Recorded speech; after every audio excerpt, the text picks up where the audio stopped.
কি মারি ফেলছেন? মারি বলছে কালকে। ও বাবা রে, জঙ্গল সলিমপুর ডাকাত দলের এক ভয়ঙ্কর আস্তানার নাম। চট্টগ্রাম শহরের অদূরে পাহাড় ঘেরা একটি এলাকা। দেখতে সাধারণ একটি জনপদ মনে হলেও বছরের পর বছর ধরে এই এলাকার নাম উঠে এসেছে দখল, চাঁদাবাজি, সন্ত্রাস, অবৈধ অস্ত্র এবং সংঘর্ষের নানা ঘটনায়। তো ইয়াসিন বাহিনীকে চাঁদা দিয়ে এখানে থাকতে হয়। চাঁদা দিতে না পারলে ধরে নিয়ে আলীনগর ভিতরে নিয়ে যায়, এখানে মারধর করে, তস্তারিং করে। বেশি প্রতিবাদ করলে ওইখানে মেডিতে ফুটে ফেলে একদম। হ্যালো। হ্যাঁ ভাইয়া, হ্যাঁ, কি বলবো আমি এখন, বলার মতন কিছু নাই আর। কি ভাই? বলার মতন কিছু নাই, কি বলবো আপনাকে আর। কিছু নাই মানে? বলছি বলার মতন কিচ্ছু নাই আপনার কাছে, আমি কি বলবো আর। কি মারি ফেলছেন? মারি বলছে কালকে। ও বাবা রে, আমার ভাই কি করলো রে? ও ভাই রে, কালকে কেন মারলেন রে ভাই?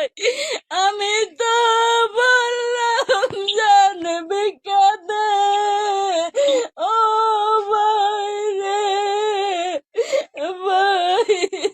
বড় সন্তান আসু ও নিয়ন্ত্রণ এখানে দেখেন না কতগুলো সিসি ক্যামেরা লাগা রাখছে। ও আছে, ওর ভাই ফারুক আছে, ও আরো ডেঞ্জারাস, নুরুল ভান্ডারি, ওরা সব এখানে নিয়ন্ত্রণ করে। ভাই আমি তো এখানে ছিলাম, ভাড়া ছিলাম এখানে, একটা বাসাতে আমি ভাড়া ছিলাম। আমি 6 মাস ছিলাম এখানে। এখানে অত্যাচার দিকে চলে গেছে, তাড়াতাড়ি ছেলে মেলে নিয়ে চলে গেছে এখান থেকে। হ্যাঁ হ্যাঁ, ইয়াসিন ভাই থেকে নিতে হয় 4 লাখ, 5 লাখ, 10 লাখ ওকে টাকাগুলো দিতে হয় ইয়াসিন বাহিনীকে। না দিলে তো এখানে থাকতে পারবে না। ওকে তো টাকা দিয়ে এখানে থাকতে হবে ইয়াসিন বাহিনীকে, নাহলে তো এখানে প্রশ্নই উঠে না। ও পলিটিক্স করে, ও নিজে একটা আপনি কি জানেন আপনি চাইলেও জঙ্গল সলিমপুরে প্রবেশ করতে পারবেন না? এখানে প্রবেশের জন্য রয়েছে ডাকাত দলের তৈরি করা পাসপোর্ট।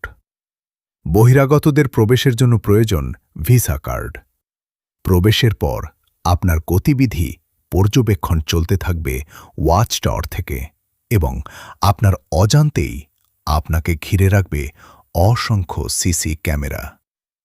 সাধারণ মানুষ তো দূরের কথা, স্বয়ং আইন শৃঙ্খলা বাহিনীর কেউ প্রবেশ করলেও বলতে হবে প্রবেশের কারণ, খেতে হবে গুলি কিংবা সইতে হবে ভয়াবহ আক্রমণ। কিন্তু ডিসি মমিনের বিচার আজকে হোক কালকে হোক 6 মাস পর হোক হবে। আর নির্বাচন আমি আবারও বলতেছি, জঙ্গল সলিমপুরে যদি কোনো প্রকার অহেতুক ঝামেলা, এইসব ক্রাইমের ফান্দে ফাড়া দিয়ে যদি কেউ যদি কোনো ঝামেলা করে, এটা কিন্তু বড় ধরনের পাবলিক বিস্ফোরণ ঘটবে। মূলত জঙ্গল সলিমপুর নিয়ন্ত্রণ করে 2 কুখ্যাত ডাকাত। জঙ্গল সলিমপুর, আলীনগর ও ছিন্নমূল এলাকায় জামাই ইয়াসিনের নেতৃত্বে গড়ে উঠেছে একটি শক্তিশালী ডাকাত দল। আলীনগর ইয়াসিন, সে একটা সন্ত্রাসের গডফাদার। তার একটা লাঠিয়াল বাহিনী আছে, অস্ত্র বাহিনী আছে, ছুরি ধারাল অস্ত্র এই বাহিনী আমরা চোখে দেখছি। ও কী করতো, ওইখান থেকে আইসা ওর কথা না শুনলে সে ধরে নিয়ে যায়, ওখানে মারধর করতো। মারধর কইরা মানে টাকা অর্থ চাইতো, 1 লাখ দাও, 2 লাখ দাও, 5 লাখ দাও, না দিলে তো এখান থেকে তাকে উচ্ছেদ করে দিত। এরকম করে করে তার সাম্রাজ্য তৈরি করছে। এবং পাহাড় টাহাড় কাটলে সে রোলার নিয়ে যাইতো, বড় বড় মাটি কাটার ওগুলা কি বলো ওগুলো নিয়ে যাইতো, এসকেভেটার নিয়ে যায়, পাহাড় কেটে কেটে ওখানে সাম্রাজ্য তৈরি আর করছে। অপর অংশের নেতৃত্ব দিচ্ছে রোকন উদ্দিন ডাকাত। ইয়াসিনের আছে প্রায় 5 শতাধিক সৈন্য নিয়ে গঠিত একটি বিশাল ডাকাত বাহিনী। অপরদিকে রোকনের ডাকাত দলের সংখ্যা 150 থেকে 200-র কাছাকাছি। প্রশ্ন হচ্ছে, জঙ্গল সলিমপুর কিভাবে অপরাধীদের এত শক্ত ঘাঁটিতে পরিণত হল? কিভাবে পাহাড় আর দুর্গম ভূপ্রকৃতিকে ব্যবহার করে তৈরি হল এমন এক নিরাপদ আশ্রয়? আর সবচেয়ে বড় প্রশ্ন, এটি কি শুধু কয়েকজন সন্ত্রাসীর গল্প, নাকি এর পেছনে রয়েছে আরও বড় একটি অপরাধ চক্র? এটাই মনে জঙ্গল সলিমপুরের ভয়ঙ্কর গল্প। জঙ্গল সলিমপুর চট্টগ্রামের সীতাকুণ্ড উপজেলার একটি দুর্গম পাহাড়ি এলাকা। ঢাকা-চট্টগ্রাম মহাসড়কের কাছাকাছি হলেও এর ভেতরের অনেক অংশ পাহাড়ি ও দুর্গম। এই দুর্গমতাই একসময় অপরাধীদের জন্য হয়ে উঠেছিল বড় সুবিধা। বাংলাদেশ সংবাদ সংস্থার প্রতিবেদনে বলা হয়েছে, দীর্ঘদিন ধরে এলাকাটি অপরাধীদের ঘাঁটি হিসেবে পরিচিত ছিল এবং সেখানে অবৈধ অস্ত্রর মজুদের অভিযোগও ছিল। বিভিন্ন সময়ে সন্ত্রাসীদের অপরাধের কথা মিডিয়ায় আসলে র্যাবের পক্ষ থেকে শুধু বিবৃতি আর হুঙ্কার দিলেও বড় ধরনের কোনো অভিযান করতে দেখা যায়নি সেখানে। 2026 সালের জানুয়ারিতে র্যাব মহাপরিচালকও জঙ্গল সলিমপুরকে সন্ত্রাসীদের অভয়ারণ্য হিসেবে উল্লেখ করে অবৈধ কার্যক্রম ও অস্ত্রধারীদের বিরুদ্ধে ব্যবস্থা নেওয়ার কথা জানান এবং পরিকল্পনা অনুযায়ী অভিযানে বের হলে তারা ইয়াসিন বাহিনীর আক্রমণের শিকার হন।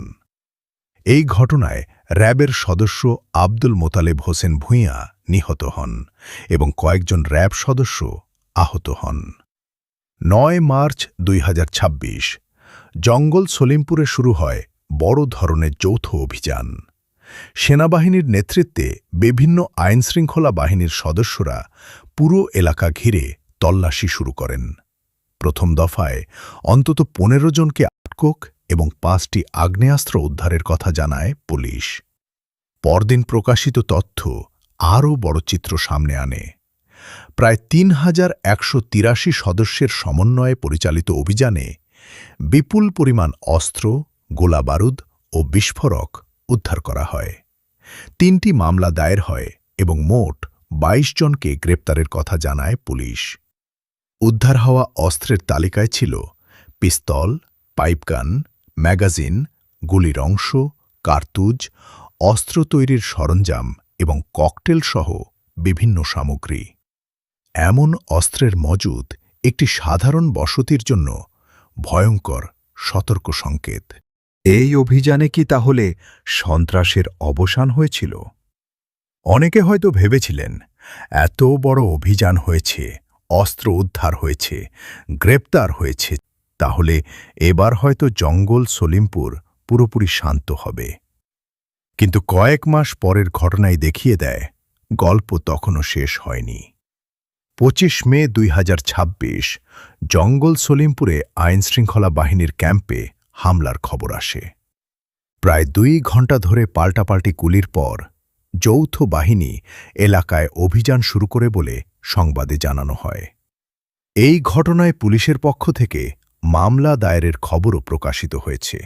অর্থাৎ জঙ্গল সলিমপুর এখনও সরকারের নিয়ন্ত্রণের বাইরে। জঙ্গল সলিমপুরের সমস্যাকে শুধু কয়েকজন সন্ত্রাসী দিয়ে ব্যাখ্যা করলে পুরো চিত্রটি পাওয়া যাবে না। সমস্যাটি আরও গভীর। একদিকে দুর্গম পাহাড়ি ভূপ্রকৃতি, অন্যদিকে অবৈধ বসতি ও জমি দখলের মহোৎসব। তার সঙ্গে যুক্ত হয়েছে চাঁদাবাজি ও আধিপত্যের দ্বন্দ্ব। আর যখন সেই আধিপত্য রক্ষার জন্য অস্ত্র ব্যবহার শুরু হয়, তখন তৈরি হয় সন্ত্রাসের পরিবেশ।